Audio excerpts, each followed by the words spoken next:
For this video, I want to walk you through the planning stages of coming up with some ideas for your coil vessel. I'm going to show you ideas that would work and then designs that I would avoid when working with the coil hand building technique. First, you want to be aware of your height and width parameters that you're sticking within. I would like you to ideally have your coil vessel be around 5 inches wide. So this little ruler is 6 inches in width. So you would be right around from this thumb to this thumb, the width of that. And then the height of it, again, ideally, with considering how much clay you have, I think a good height would be 8 inches tall. This is only 6, right? So you'd add 2 more onto this. What that all boils down to is you want to make sure you have more height than you do width. So let's start out by drawing some ideas that would not be a good fit for this particular technique. Say I want to make a coil vessel and I want this to be wider than it is tall. So you notice I'm making a pretty round, short and stumpy little vessel here. Okay, this is not ideal. Don't do that. Basically, the reason is the wider you get, the heavier the form is going to be, and gravity is pushing down on these coils, and it's going to cause your coil vessel to expand wider than you want it to be. So in reality, it's actually easier to build taller and more narrow than it is to build shorter and wider. Okay, so don't go for something this shape. You also are not doing a bowl.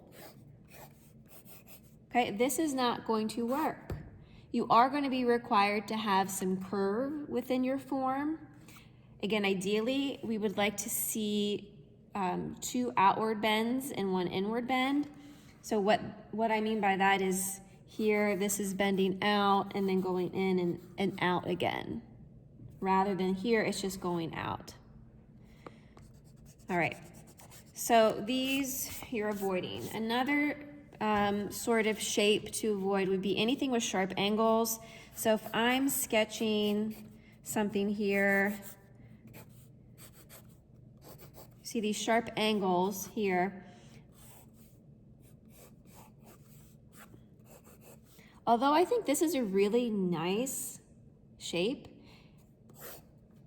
don't do it.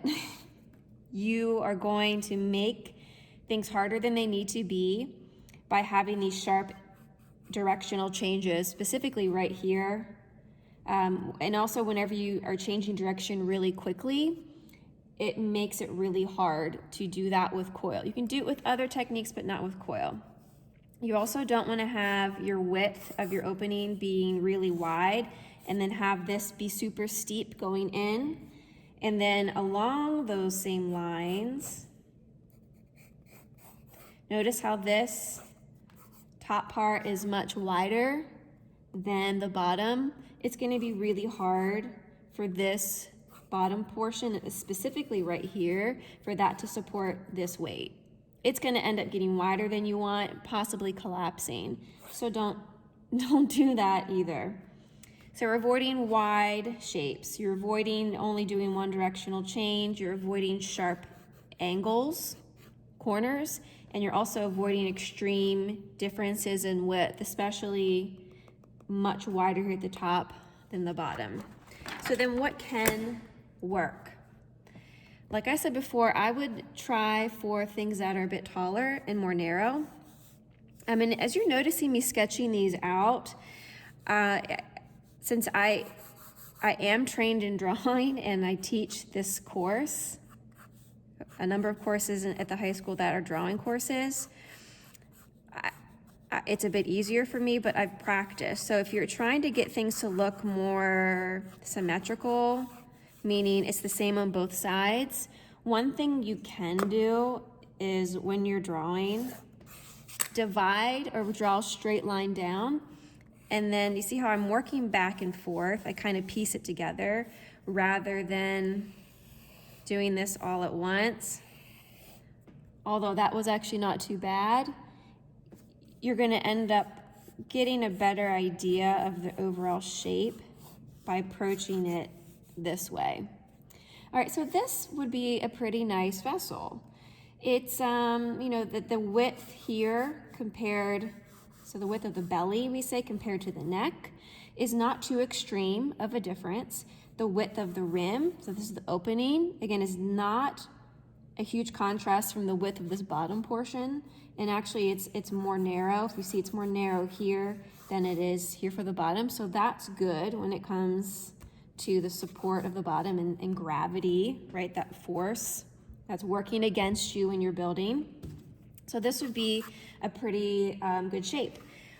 Here, you know, another thing you could do is, let's say,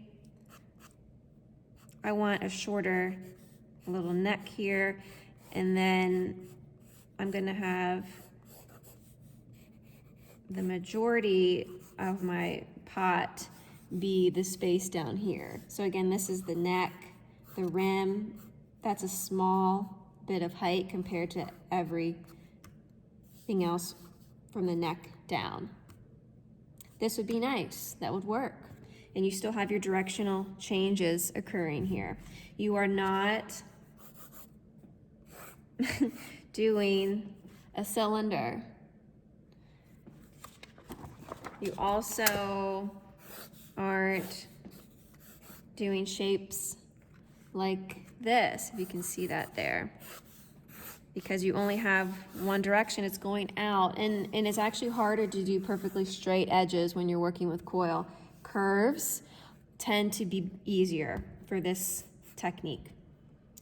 And I think that is pretty much the rundown of how to design and what sort of shapes you want to work for. So your goal with this would be to come up with at least 3 sketches and then picking your best sketch to move forward. So the next step will be your template. That will be in another video.